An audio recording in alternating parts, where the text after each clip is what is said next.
Brazil के एक गांव में एक छोटे से अस्पताल में 14 साल की लड़की एनी तीव्र दर्द के साथ आपातकालीन कक्ष में पहुंचती है। उसकी मां सोफिया अपनी बेटी के दर्द को देखकर चिंतित है। घर पर आजमाए गए सभी उपचार असफल होने के बाद वे अस्पताल पहुंचते हैं। डॉक्टर लीना प्रारंभिक जांच में एनी के शरीर में एक जीव कीड़े का लार्वा पाती है जो संक्रमण का कारण बन रहा है। लीना हैरान होने के बावजूद साहसपूर्वक सर्जरी के जरिए लार्वा निकाल देती है। बाद में पता चलता है कि सोफिया को भी वही परजीवी है। ये समझ आता है कि एक झील में तैरने की वजह से ये हुआ। सर्जरी और उपचार सफल होते हैं, लेकिन संक्रमण अस्पताल के कर्मचारियों तक फैल जाता है। अंत में एनी और सोफिया बच जाते हैं, लेकिन ये घटना उन्हें जीवन के प्रति नई जागरूकता और कृतज्ञता देती है। ब्राजील के एक शांत गांव में एक छोटे से अस्पताल में एक दिन चिंता के पल शुरू हुए। 14 साल की एनी तीव्र दर्द के साथ अपनी मां सोफिया का हाथ पकड़े अस्पताल के आपातकालीन कक्ष में आई। एनी का चेहरा आंसुओं से भीगा था। दर्द के कारण वो चीख रही थी, मम्मी मैं अब और बर्दाश्त नहीं कर सकती, बहुत दर्द हो रहा है, वो रोते हुए बोली। सोफिया का मन डर से भरा था। फिर भी वो अपनी बेटी को सांत्वना देने की कोशिश कर रही थी, लेकिन वो खुद भी टूटी हुई थी। घर पर सोफिया ने एनी के दर्द को कम करने के लिए बहुत कोशिश की थी। गर्म पानी से नहलाना, दवाइयां, घरेलू नुस्खे, कुछ भी काम नहीं किया। जब दर्द और बिगड़ गया तो कोई चारा न देखकर वे अस्पताल भागे। अस्पताल के रिसेप्शन पर थकी हुई एक नर्स से सोफिया ने कांपती आवाज में कहा, मेरी बेटी को बहुत दर्द है, कृपया जल्दी कुछ कीजिए। नर्स ने एनी को देखा। लड़की का चेहरा दर्द से पीला पड़ गया था।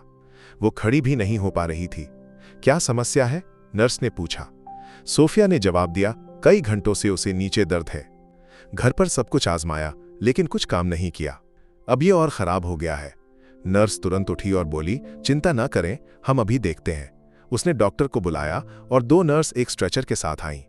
एनी रोते हुए अपनी मां का हाथ कसकर पकड़े रही। मम्मी, मुझे क्या हुआ? इतना दर्द क्यों हो रहा है? उसने डरते हुए पूछा। सोफिया ने उसकी माथे को सहलाते हुए कहा, कुछ नहीं मेरी बच्ची, यहां डॉक्टर तुम्हें देखेंगे, सब ठीक हो जाएगा। अस्पताल में मौजूद अन्य मरीज इस दृश्य को दया के साथ देख रहे थे। कुछ लोग आपस में फुसफुसा रहे थे। नर्स ने एनी को स्ट्रेचर पर लिटाया और उसे जांच कक्ष में ले गई। सोफिया ने एक पल के लिए भी अपनी बेटी का हाथ नहीं छोड़ा। वे कुछ नहीं कर पा रहे थे, लेकिन अपनी बेटी की मदद के लिए कुछ भी करने को तैयार थे। तभी डॉक्टर लीना कमरे में आईं। वो शांत और आत्मविश्वास से भरी थीं। तुम्हारा नाम एनी है ना? क्या समस्या है बताओ? लीना ने नरमी से पूछा। सोफिया ने आंखों में आंसू लिए सब बताया। डॉक्टर, मेरी बेटी को कई घंटों से नीचे दर्द है। बहुत कोशिश की, लेकिन कुछ कम नहीं हुआ। मुझे समझ नहीं आ रहा कि क्या करूं। लीना ने ध्यान से सुना। उसे यहां लाना सही फैसला था सोफिया। मैं अभी जांच करती हूं, उन्होंने कहा। एनी से उन्होंने कहा, बेटी मैं बहुत सावधानी से देखूंगी, अगर कुछ दर्द हो तो बता देना, ठीक है? लीना ने जांच शुरू की। कमरे में पूरी तरह सन्नाटा था। लीना के दस्तानों की आवाज भी जोर से सुनाई दे रही थी। अचानक लीना का चेहरा बदल गया। उन्होंने कुछ देखा। एनी के शरीर में एक छोटी सी हलचल। लीना चौंक गई। उनके हाथ से औजार नीचे गिर गया। डॉक्टर, क्या हुआ? सोफिया ने डरते हुए पूछा। एनी ने रोते हुए कहा, मम्मी, उन्होंने क्या देखा? लीना ने खुद को संभाला। सोफिया, एनी, मैंने कुछ देखा। ये एक जीव है, एक कीड़े का लार्वा। यही दर्द का कारण है। एनी डर से चीख पड़ी, मम्मी, मेरे अंदर कुछ है, इसे निकाल दीजिए। सोफिया ने हैरानी से पूछा, क्या डॉक्टर, ये कैसे? लीना ने कहा, यह बहुत दुर्लभ है, लेकिन चिंता न करें, मैं इसे निकाल दूंगी। एनी, मुझे तुम्हारा साहस चाहिए, ठीक है? एनी ने आंसुओं के बीच सिर हिलाया। लीना ने फिर से जांच शुरू की। उन्होंने जो देखा वो एक बड़ा लार्वा था जो एनी के शरीर में था और संक्रमण का कारण बन रहा था। लीना ने सर्जरी की तैयारी की। ऑपरेशन थिएटर में एनी को लिटाया गया। सोफिया को बाहर इंतजार करना पड़ा। मम्मी, मुझे छोड़कर मत जाना, एनी ने रोते हुए कहा। मैं यहीं हूं, मेरी बच्ची, सोफिया ने आंसुओं के साथ जवाब दिया। ऑपरेशन थिएटर में लीना और उनकी टीम ने बहुत सावधानी से लार्वा निकाला। यह एक डरावना दृश्य था। एक हिलता हुआ बड़ा कीड़ा और संक्रमण भी फैल गया था। लीना ने सब कुछ सावधानी से साफ किया। सर्जरी के बाद लीना ने सोफिया से कहा, एनी अब सुरक्षित है, हमने लार्वा निकाल लिया है, लेकिन संक्रमण की वजह से उसे आराम चाहिए। सोफिया ने राहत की सांस ली और आंसू पोंछे, लेकिन अचानक उन्हें भी कुछ असहजता महसूस हुई। डॉक्टर, मुझे भी कुछ गड़बड़ लग रही है, सोफिया ने कहा। लीना ने जांच की तो पता चला कि सोफिया को भी वही लार्वा था।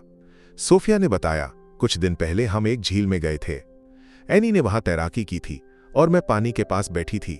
पानी ज्यादा साफ नहीं था। लीना समझ गई, झील का गंदा पानी ही इस परजीवी का स्रोत था। सोफिया की भी सर्जरी की गई और लार्वा निकाला गया, लेकिन समस्या यहीं खत्म नहीं हुई।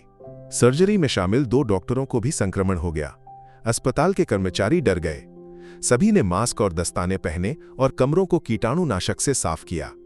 एक डॉक्टर को संक्रमण की वजह से अपनी उंगली खोनी पड़ी।